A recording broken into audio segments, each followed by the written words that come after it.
having to hear some real hip-hop the other day, man. And I turned the radio on, and they were showing how Jay-Z stole all this stuff from people. Bro. Like mixing, it was like this DJ, he was like, and Jay-Z was like, I'm a writer, not a biter. Like they would throw that in, but then they would throw like two lines of his rhyme, and then show 2 lines of, you know, Biggie's, the same exact thing.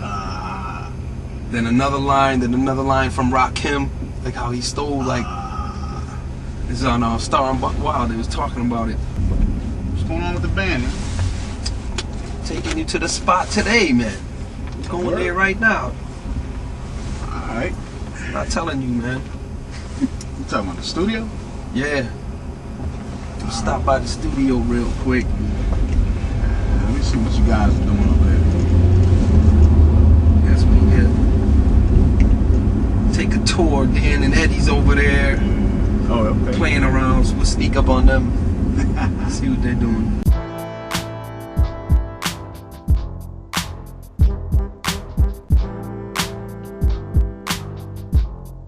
Alright, we're in the old factory right now. Old factory train tracks, man. We got church people looking at us like we're devils. But we're gonna sneak into the studio so y'all can get a glimpse of where we do our thing. Alright?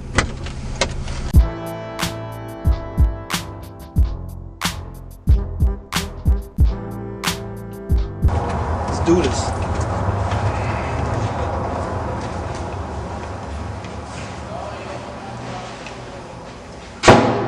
Got the secret cargo elevator over there for the gear.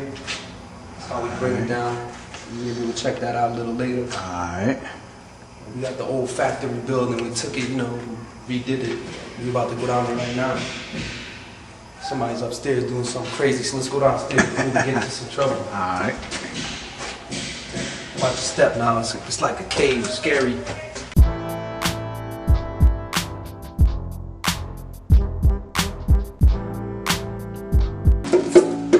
We're at the studio right now. This is the lounge area. We got Ed on the percussion, just chilling there. What's going on? Ian on the bass. What's up? It's good, it's good. This is kind of where we do our thing. This is the little lounge spot, lounge area. You know, got one little spot there, the TV, you know, where we hang out, watch DVDs. Got the little bed up there, crash out if you're tired from recording or jogging. And here, if you look over here, the bathroom, a little shower for after rehearsals and playing and recording and drinking beer. Little laundry room in here, which is mad dirty right now. We're going to see a second of that. This is the kitchen. You can sit here and chill sometimes, drink a couple brews, or think about what we're going to do with the album, eat, and all that stuff you do in the kitchen. This is all in this building, huh? What'd you say? I'm saying this is all in this. Say something about my mama? Nah, man. This is a little lounge area again, part of the lounging section. This is the cargo elevator on the top that we showed you before. This bring stuff down, like big heavy amps and drums. And if you're in a band, you know what I'm talking about. So in here is where we do the magic. Nice. See, we got a few guitars laying around, all different kinds. This is the spot where we can do whatever we want with music. Record, think, write. I'm standing under the light because it's mad dim in here. So come this way. I'll show you a few of Dan's bass guitars here. Upright, you know, and I worked around that. I was doing a lot of jazz and stuff like that. So Really? So I work off of there and go with a 4 if I want acoustic or just regular live session or whatever. And you like the 7, I'll put a little more detail into music, more harmonics or whatever. A 6-string, I do a little solo, you know, stuff like that. 5-string, more low end. We break it down for you like 7, 6, 5 and a 4. Because the man is nasty on the ba-doom-doom-doom-doom-doom-doom. So he got to have all kinds of stuff to mess around with. And he's proud of that. I think he's crazy for playing this one though. If anybody plays the bass, you know that the 7th string is crazy to play.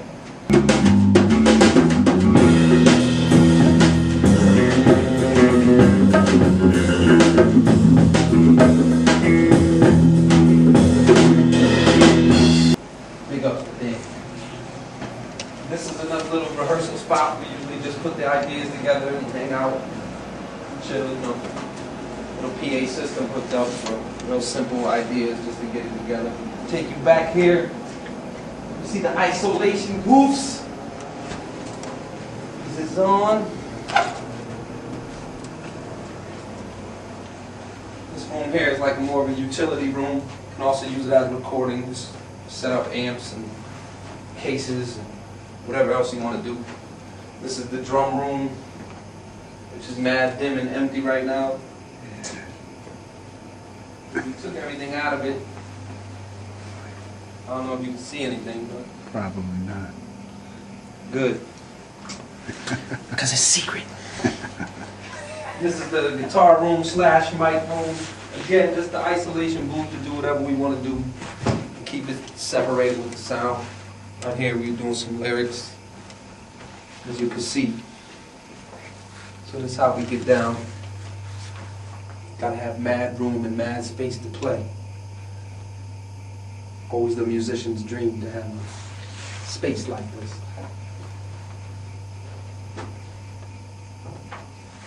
Yo, Pop, come on.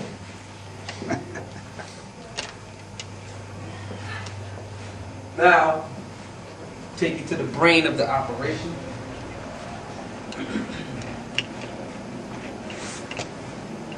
There's some other toys to look at if you want.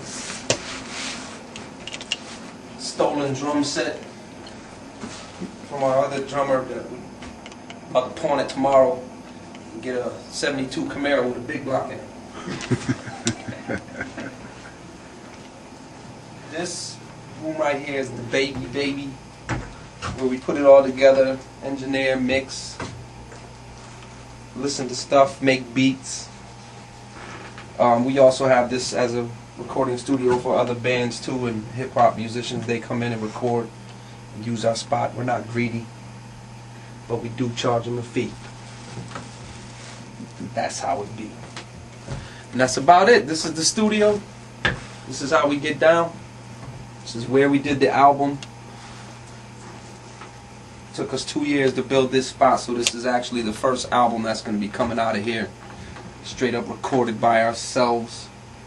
And that's it. Next we're going to be taking you guys to where we're having it mastered, to put the final touches on it, which is at my boy Mo's spot, Try Nassau Studio. We'll be going there next Thursday, but you guys will see it like that. We'll be back. They were like at a different studio to do the mastering, basically to get another view, you know, of how someone else hears the sound. We got a real good engineer guy, Mo, that we use.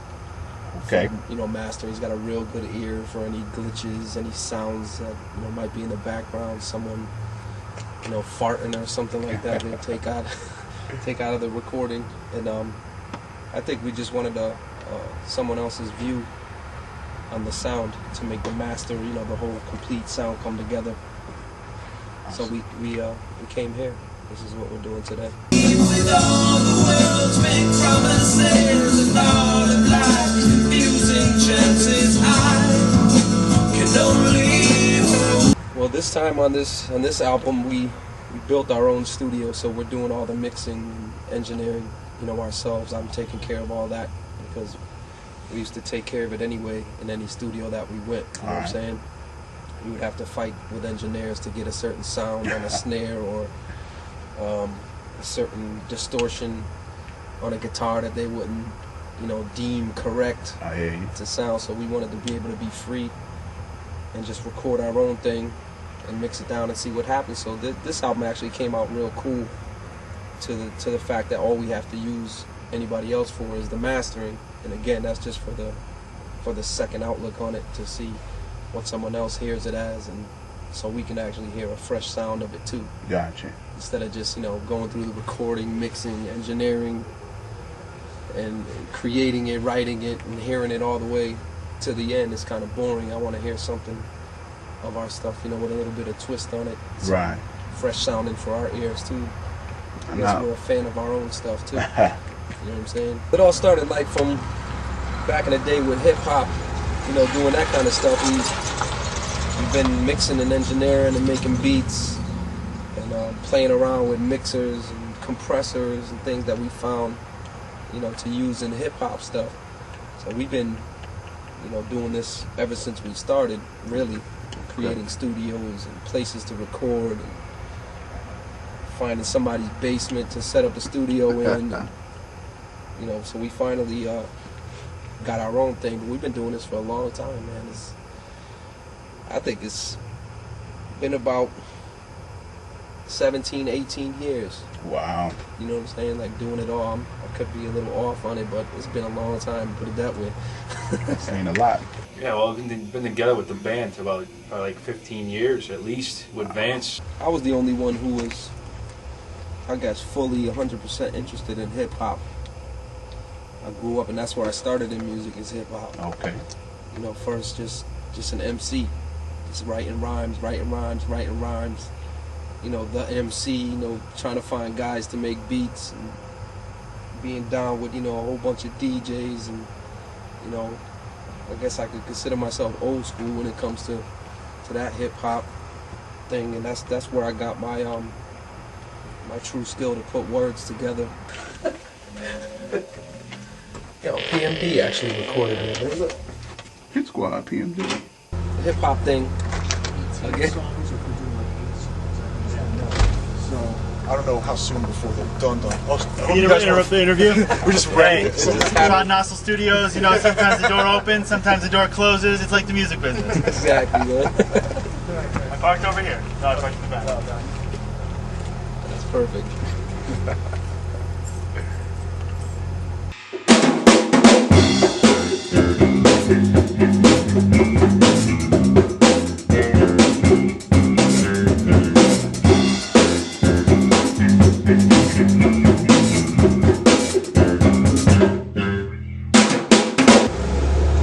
How did you make the transition from doing hip hop music to the music that you're doing now, man? With all the world's big promises and all of life's confusing chances, I can only hope that you can see. I think the change started when again, when you're solo doing stuff for writing, as far as hip hop, a lyricist or whatever you want to call it, an MC, you kind of look for you know, people to make beats for you and things like that. So I just happened along a bunch of people that were you know, into rock and roll music and alternative rock. So I would get with them, and they would play, you know, beats live on the drums, and you know, and I got invited, actually blessed to be invited into the alternative or postmodern scene back in the day by my man Wes. So that changed my whole outlook. And then again, I got with some people that didn't have somebody that was singing for them, and I realized that I really liked, you know, the aspect of singing, you know, a lot. It's kind of like the same in hip hop, but you got to kind of talk in hip hop, and I didn't want to talk no more. I kind of wanted to scream out some things, which really would have, you know, been hard to do with the hip hop style that I like. So I just was able to vent a lot more, you know, with this, rather than words. It was also sound. Like I could scream, I could break it down, I could be melodic, be heavy, just like my mood changes. You know what I'm saying? Same thing with hip hop, but it was just a little bit more aggressive. Yes, sir. With some heavier guitars, and you know, it seemed like a lot of that music is a little bit more heartfelt.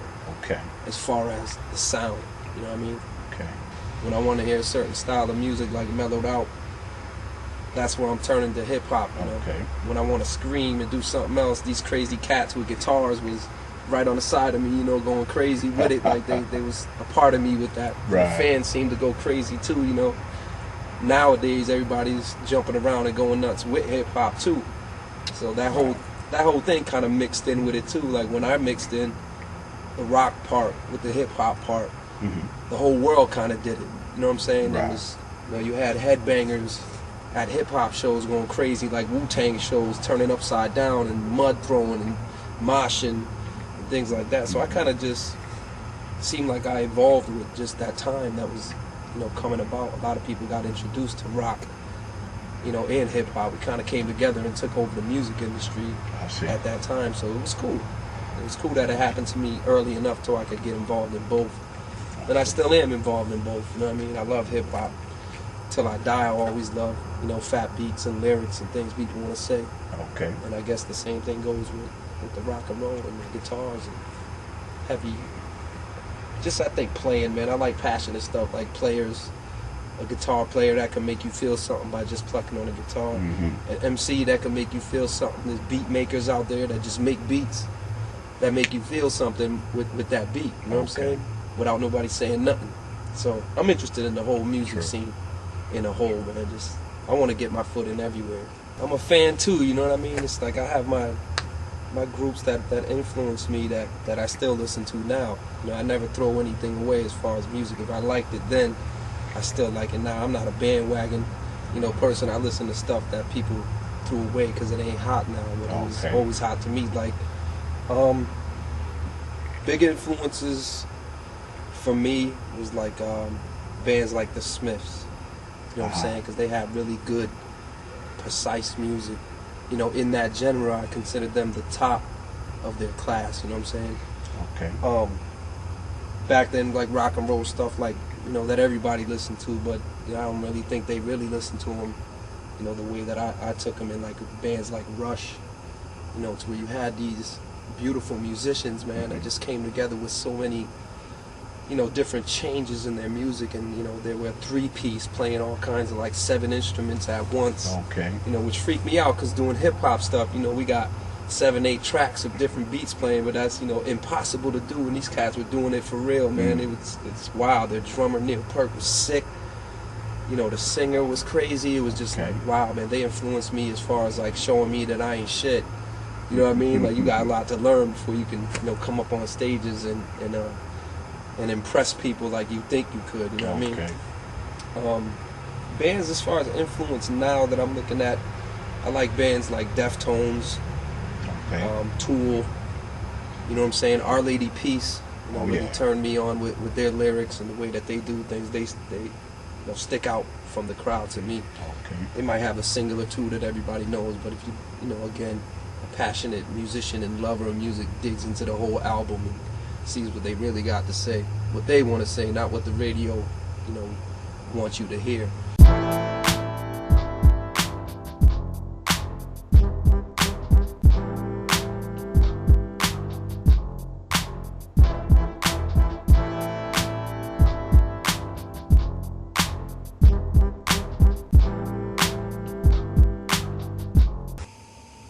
Play percussion.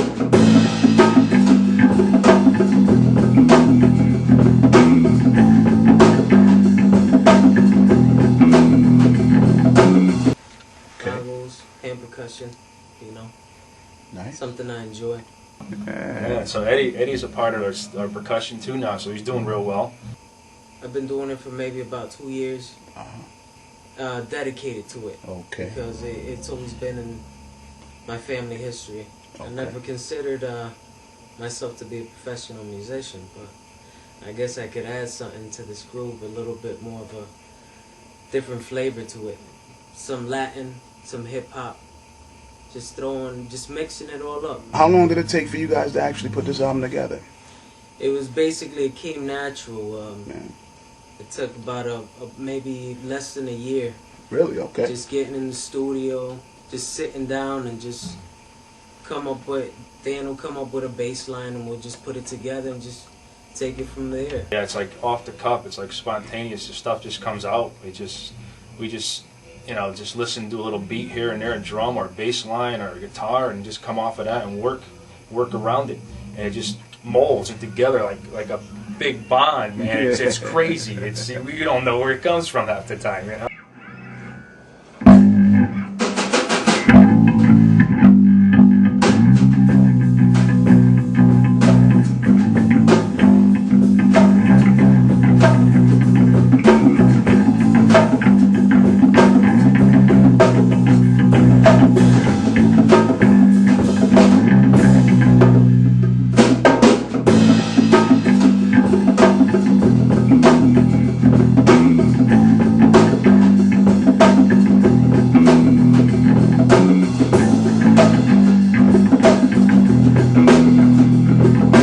Like in a 9-piece, like a blues band I was for a long time, you know. Really? Like 5 years, and I learned a lot of that, and like Southern blues and all that, you know, all New Orleans style, you know, Chicago blues. Got into the jazz, you know. I used to go down to the local clubs around, you know, New Haven and stuff like that, you know, around here, and play with the big cats. This album right here that we're doing is called "Attracting the Spider," and it's more or less of you know, information, like something that says, you know, what we do in our life to attract the negative things that come to us. The negative thing we're calling a spider, you know, not to say that spiders are negative or whatever. I don't want no animal lovers coming after me or whatever. But we're trying to say that attracting the spider, the actual act of, you see people all the time complaining about their lives. You know what I'm saying? Like why this is going on and why the government this, why people that. It's like, you're people. You're the government. Okay. You know what I'm saying? We govern our own lives as far as what we do. Okay. So everything that happens to us is, you know, most of it, I would say, you know, probably 99% of what everybody does creates what happens in their life.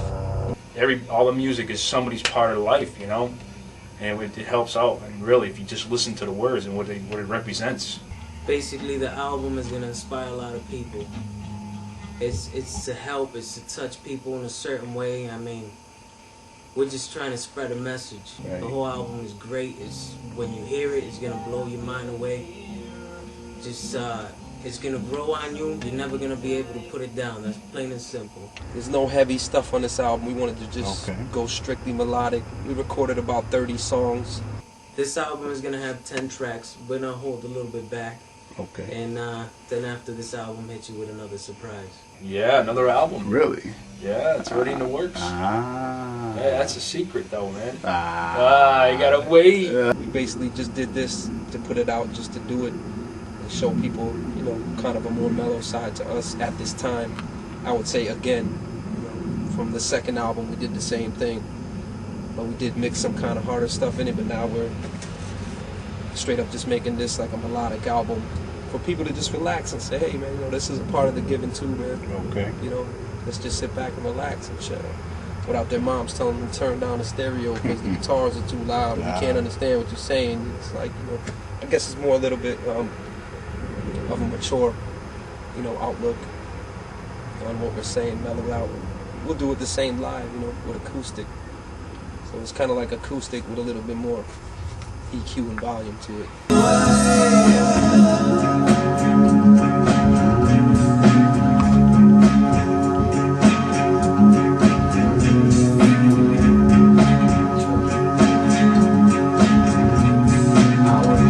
I'm playing most of the guitar parts.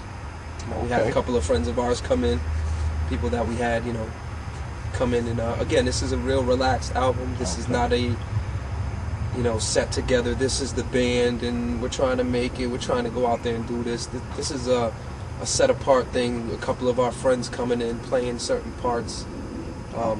We mainly did it all on our own. You know, 2 in the morning. You know, got boxers on and coffee. Again, you know, we got our own studio, man, which is really important. And I'm trying to, you know, tell people that, I guess, with saying this, that, you know, get your own stuff sometimes, man, and learn how to engineer those things, learn how to mix those things. Because those people get a lot of money. Whoa. There it is. That's it. Happy birthday, Ed. Happy birthday. Yeah. We got Tony on drums. We got, of course, Dan, the original bass player, as well. I was 8 hours a day in the basement, Really? learning, not even going anywhere, just learning. And it was crazy. My friends were like, "You, what are you doing, man? You coming out?" I said, "Nah, I can't. I'm practicing." Mom screaming upstairs, "Turn it down!" I'm over there with headphones plugged in the bass, playing. That's how I did it and how I learned, you know. And it's a good thing. You just got to keep your focus. If you're really hungry for it, you do it. Me on the guitars, you know, doing some keyboard parts, so we're putting it together like that.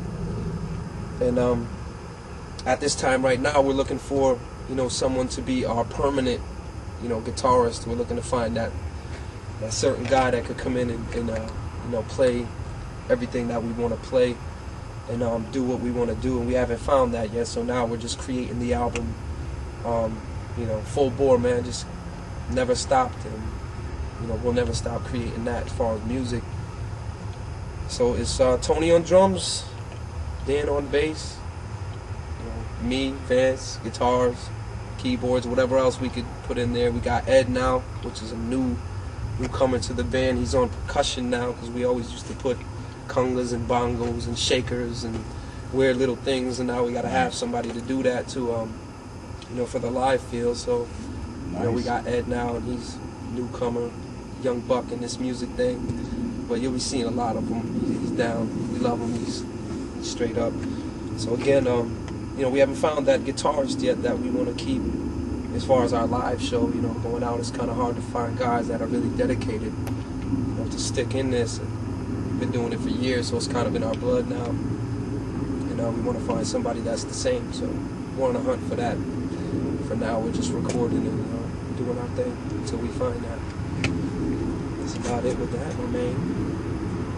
You play guitar? Yeah, I could probably do it. I just never picked it up, you know. Okay. You know what it is? My fingers are too fat, man. I can't get, the strings are too close. That's what the deal is.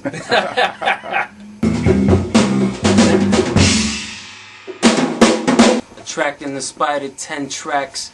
Pick it up. You're gonna love the album.